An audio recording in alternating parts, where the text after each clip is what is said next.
Dans le cadre d'une visite d'État au Gabon, le président de la République démocratique du Congo, Félix-Antoine Tshisekedi Tshilombo, est reçu au palais du bord de mer par son homologue gabonais, le président Brice Clotaire Oligui Nguema. Au menu des échanges, le renforcement de la coopération bilatérale, la paix en Afrique centrale et l'intégration régionale, ainsi que la libre circulation des personnes et des biens. Suivons ce reportage de la communication présidentielle.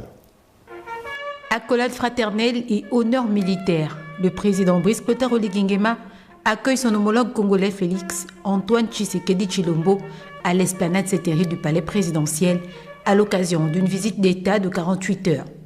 Visite qui s'inscrit aussi dans le cadre de la célébration du 66e anniversaire de l'accession du Gabon à l'indépendance. D'abord un conclave entre les deux personnalités au cours duquel ils se sont apaisantis sur les questions de paix et de sécurité dans la sous-région, la situation de l'Est de la RDC, le rôle de la CEAC dans la gestion du conflit, la lutte contre les groupes armés terroristes, mais également la coopération économique, notamment la facilitation du commerce sur le corridor de transport RDC-Gabon-Océan Atlantique. L'intégration sous-régionale n'était pas en reste durant les échanges avec la question de la libre circulation des personnes et des biens, mais aussi l'énergie et l'interconnexion électrique entre les deux États. Sur le plan multilatéral, il a été question des réformes au sein de l'Union africaine, la problématique planétaire, du réchauffement climatique, entre autres. Le tête-à-tête a ensuite fait place à une rencontre élargie des parties avant la signature de 3 accords. Ceci marque une nouvelle dynamique dans les relations entre Libreville et Kinshasa, dont les idées convergent sur plusieurs plans. S'en est suivi une déclaration des deux chefs d'État face à la presse. Nous avons convenu d'explorer de nouvelles opportunités de coopération et d'encourager les investissements ainsi que les échanges entre les secteurs privés de nos deux pays, notamment dans les domaines de l'agriculture, des infrastructures, des transports, de l'énergie, des mines, de la santé, de l'éducation et de la formation professionnelle et du numérique et aussi de la culture. Je sollicite en cette occasion votre bienveillante attention en votre qualité de pays siège de l'Union africaine de télécommunications, Monsieur le Président, afin d'appuyer la candidature du Gabon au Conseil de l'Union internationale des télécommunications lors de l'élection prévue en novembre 2026. Je voudrais également solliciter le soutien de votre pays dans le cadre de la candidature du Gabon pour abriter le sommet de l'Union africaine en 2027. Félix-Antoine Tshisekedi Tshilombo a une fois de plus salué l'excellence des relations entre le Gabon et son pays qu'il veut encore plus fort, non sans souligner l'ensemble des projets et initiatives qu'il envisage avec son homologue le président Brice Clotaire Oligui Nguema dans les cadres de l'exploitation du bassin du Congo, de la question du crédit carbone en vue de garantir l'avenir des générations futures. Je me réjouis d'avoir, à travers le président Oligui Nguema, un partenaire à la fois pour la paix et pour le développement. Il a exactement la même vision que moi sur ce qu'il faut faire pour nos pays.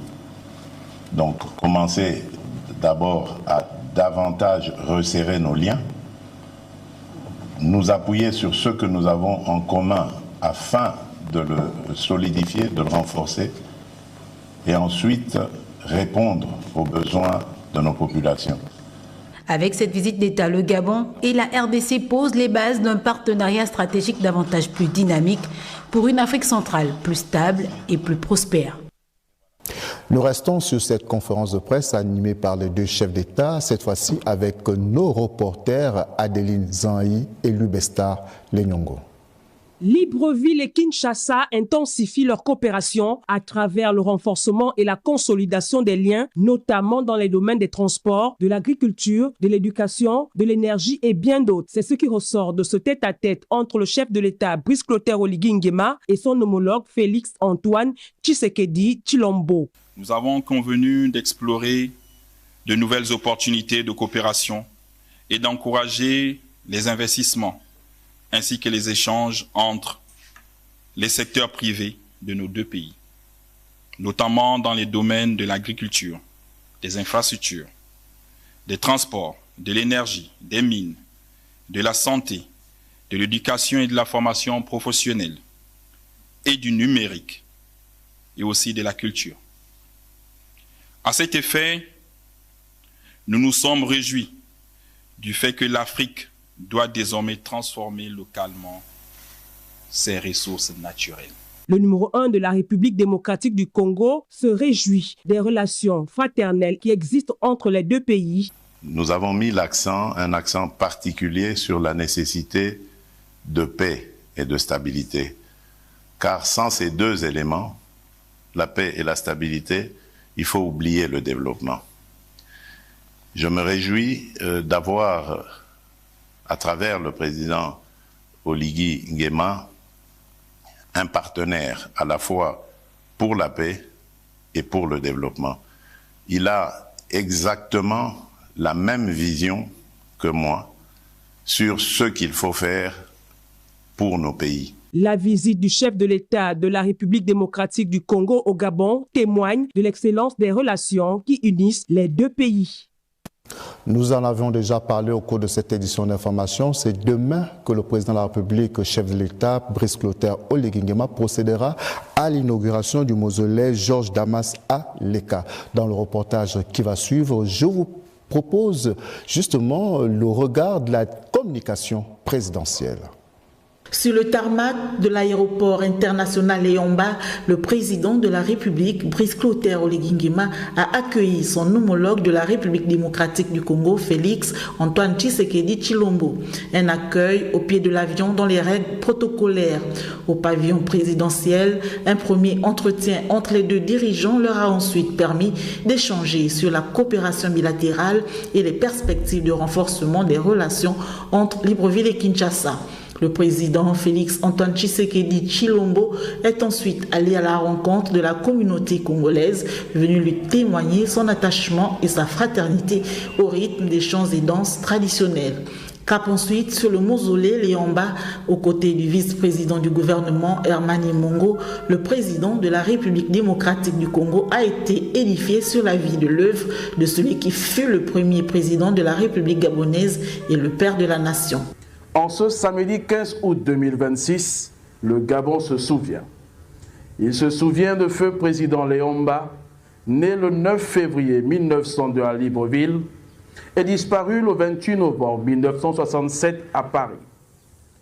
Premier président de la République gabonaise, père de notre indépendance et fondateur de l'État moderne. Ce mausolée, cette porte tombale ne sont pas que des simples pierres. Elles sont un passage.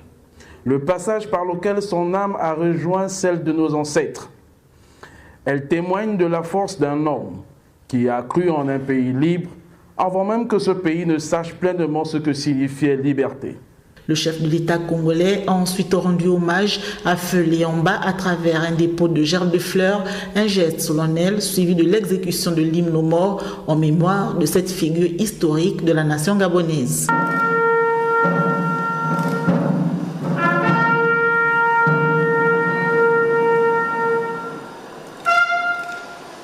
Place ensuite à la visite guidée aux côtés du vice-président du gouvernement Félix Antoine Tshisekedi Tshilombo a découvert les différents espaces consacrés à la mémoire de Léomba ainsi que les objets, documents et autres éléments retraçant la vie et l'action du premier président de la République gabonaise. Une séquence qui aura permis à l'hôte du Gabon de mieux appréhender l'histoire de cette figure emblématique dont le parcours demeure intimement lié à la construction de l'État gabonais.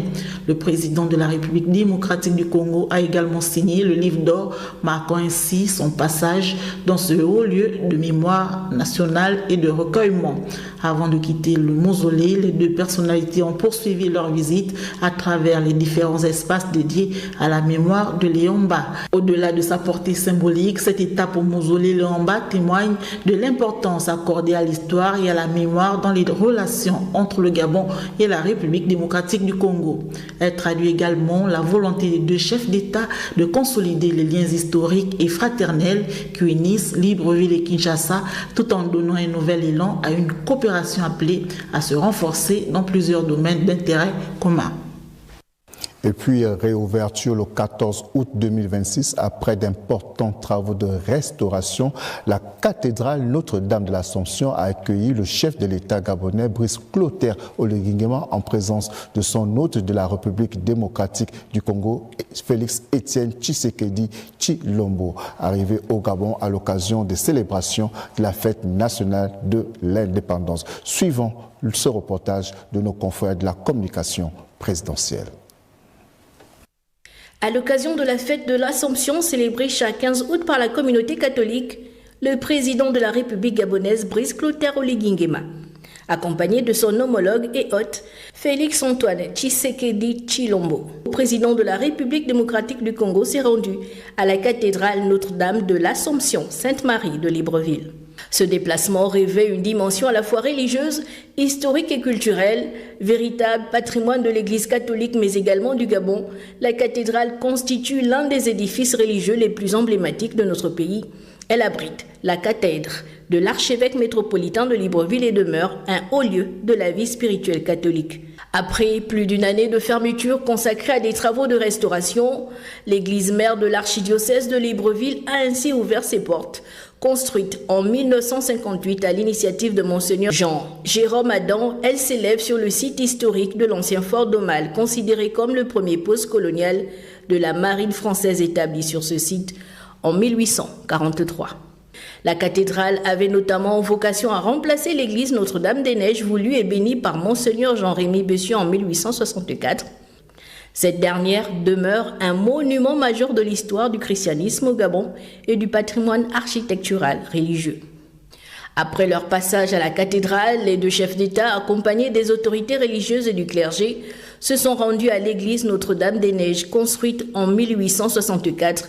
Elle est considérée comme la première église catholique du Gabon et comme l'une des premières églises construites en dur au sud du Sahara. Cette visite conjointe aura donc constitué un moment particulièrement symbolique. En entrant dans ces lieux chargés d'histoire, les présidents gabonais et congolais ont posé un acte à forte portée spirituelle mais aussi mémorielle et patrimoniale.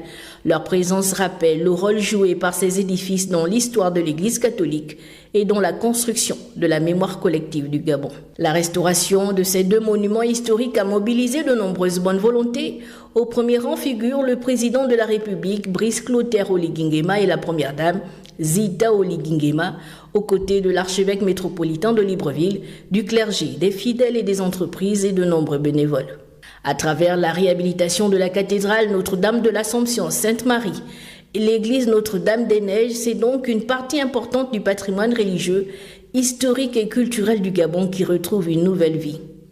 En ce jour de l'Assomption, la présence des deux chefs d'État dans ces hauts lieux de la foi catholique aura ainsi donné une résonance particulière de la célébration, celle d'une rencontre entre spiritualité, histoire et mémoire au cœur du patrimoine gabonais.